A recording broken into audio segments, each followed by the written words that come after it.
Jo vetëm pjesët malore të Shkodrës apo zonave të tjera të veriut janë prekur nga ngricat, akulli apo dhe temperatura që shkojnë në minus. Në shumë pjesë të qytetit të Shkodrës, ngricat dhe pjesë me akull vështirësojnë lëvizjen e qytetarëve.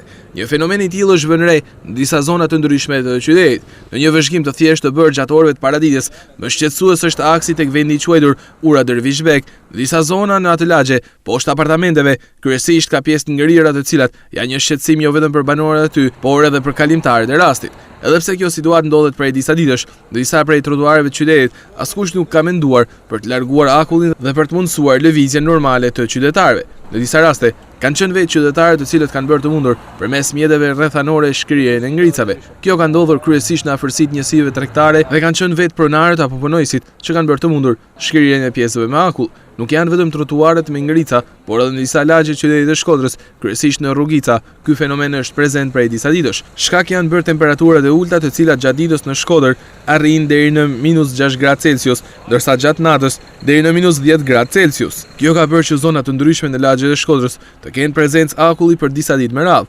Burime pranë spitalit të Shkodrës shprehen se ka patur raste të personave të cilët janë paraqitur për të marrë mjekim pasi kanë pësuar lëndime të lehta nga rrëshqitjet në akull.